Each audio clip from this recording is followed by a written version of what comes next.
Hi, Coach Chris here. Wanted to leave some tips today about focus. In fact, I'm going to give you 3 tips for 3 levels of focus. And what's really funny about this is it came from my preschool class from when I was teaching martial arts. I know that sounds ridiculous, but bear with me because what's simple is true. I think Jewel taught me that. And what applies when we're little still applies when we're big sometimes. So our 3 levels of focus at any age. You want to focus your eyes, you want to focus your mind, and you want to focus your body. Okay, now I'm not talking about stand still with you guys like I am with little kids, but it still goes all the way from your eyes to your mind to your body, right? Now there's a lot of ways that this can apply. One thing you can think of is that what you're looking at, you need to process, right? So you see it, you process it through your mind, and then you internalize it in your body and you are willing to take action and do something about it. That's a general way of looking at it. I'm going to break all of that down. So let's talk about focus your eyes. We've all heard the phrase, keep your eyes on the prize. That can be the difference between having a great day and having a lousy day. Here's an example. Last week, I had 5 really big wins in my business. A couple of firsts for me, a couple of amazing opportunities to collaborate that I did not see coming. I just had some really great growth and really a lot of productivity. But when Friday evening rolled around at about 5 o'clock, I was exhausted, I was depressed, and I was not happy about the productivity of the week because in addition to those great things, I also had these several challenges, annoyances, technology problems that I really was unhappy about. And because I took my eyes and I focused over here completely, I forgot temporarily about all of the great things that happened during the week. So it wasn't until I was able to shift my focus back to what went well that I was able to recognize, wow, that was a good week. Yep, it had its challenges. Yep, I was a little tired at the end of the week. So yes, there are things I can improve on. But overall, it was a good week. So where we keep our focus, where we shift our eyes, what we're looking at, those things that we focus on are going to inform how we feel about the things we're doing. And we all know that how we feel about something informs what kind of action we take. So that's number 1, level 1, focus your eyes, right? Look at the things that are going well, at least as much, if not more than, the things that are causing problems. They need to get corrected, but they can't overtake everything else. Number 2, focus your mind. I have ADD. So this one is a bit challenging for me. I am a firm believer that yes, I can multitask, even though every neuroscientist that I have ever encountered has told me it's been proven that we can't. Okay, we can't multitask, but we can switch from one task to another pretty quickly, and some brains are better at doing that than others. What's challenging for all of us is there is a limited bandwidth. And it's been 2 years of living through a pandemic, and more I'm coming across people who are saying to me, I am so tired. I just can't get as much done as I used to get done. I'm forgetting things. I'm starting something and then halfway through not remembering how to finish it.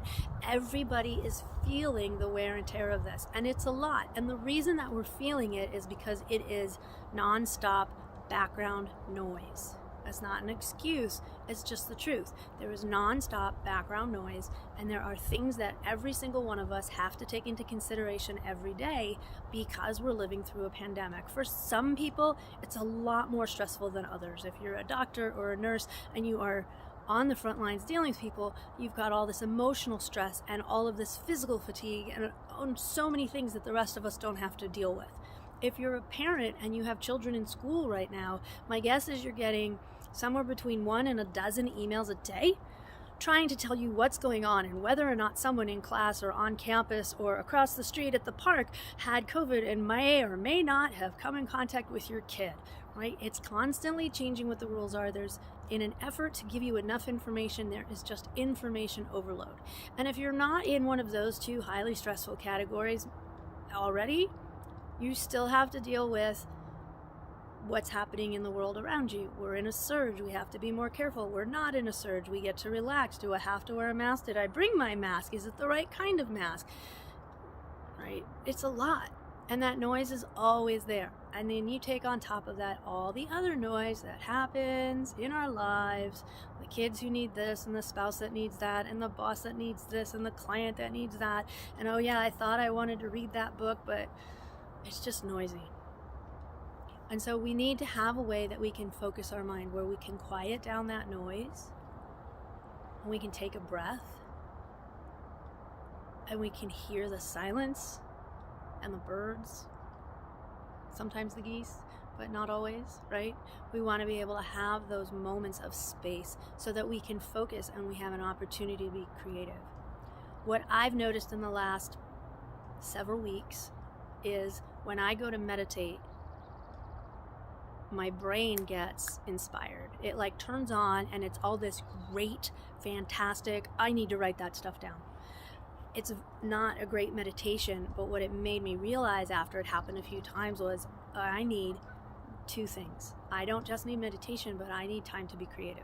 So what I've started doing is when I'm getting ready to meditate, I grab a pen and a piece of paper, and I write down. I let myself get still and quiet enough for all those thoughts to bubble up, and I start writing down the great ideas that used to bother me during my meditation, because they're not a bother, they're fantastic, right?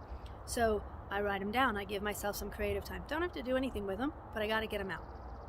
And then I can sit and I can meditate and I can let everything get quiet, because we need that space. You're not going to be able to focus on a single thought when it's just 1,000 thoughts out loud in your head. And I have clients tell me all the time, I don't meditate well because as soon as I get quiet, everything gets noisy. That's fine. That's your brain saying thank you for the pause and the opportunity to be heard. So let it be heard, get all of that out, and then take your time, even if it's only a minute, to just get still and get quiet and get really centered and get into your meditation, because that's going to help you excuse me, when you're ready to actually take action, keep all that crazy noise a little bit quieter. So we've got focus our eyes, focus our mind. Our last one is focus your body. What am I talking about? I'm not talking about exercise, although that's incredibly important. I'm not talking about stillness, although also incredibly important. What I'm talking about with focusing your body is what actions are you taking? Some of us are super good at being busy and not so good at being productive, right? Some of us are really good at being productive, but then at the end of the day, we're like, why are these things not getting done that needed to really get done? Because we're being productive, but not necessarily on the right thing. So when we've gone through, focus your mind, you've gotten your good ideas out, you've gotten some of the noise to quiet down, hopefully you also get a chance to prioritize. Being willing and able to act on those prioritizations is also key, and that's what I mean by focus your body. I am queen of, and I will admit it, making lots of plans and then going and doing exactly what I feel like and not following the plan during the day, which feels good in the moment, but at the end of the day, it's really stressful because the things that needed to get done didn't get done. So for me, what's really helpful is every morning when I do my planning, I write out my top 3 priorities so that during the day, when I actually remember to go back and look at my plan, the top 3 priorities show up, so that anything that comes in its way, I have to measure it against, oh, this new thing came up. Is it more important than my top 3 things? Well, maybe I've already gotten 2 of them done. Can I do this one? No, it's not as important as this. Let's get this done and then put it in, or we put it off for another day. So it's really important that the things we're doing are the best right thing. And for me, the test is this one thing going to move me closer to my goal? Is this one thing going to be a big win for me? Is this something that someone else can do? If you are fortunate enough to have a team that you can delegate to, is this something I could delegate to someone else? Right? Making sure we're doing the right thing, our focused productivity helps us get more done in less time. So that's it. Those are my tips, my 3 tips for 3 levels of focus. Focus your eyes, focus your mind, and focus your body. Just like we tell the little kids, it's good for them, it's good for us. The meaning changes as we get older, but it's still the nice, same, simple formula. So that's all for now. I'll see you next time. Have a fantastic, super productive, high performance week.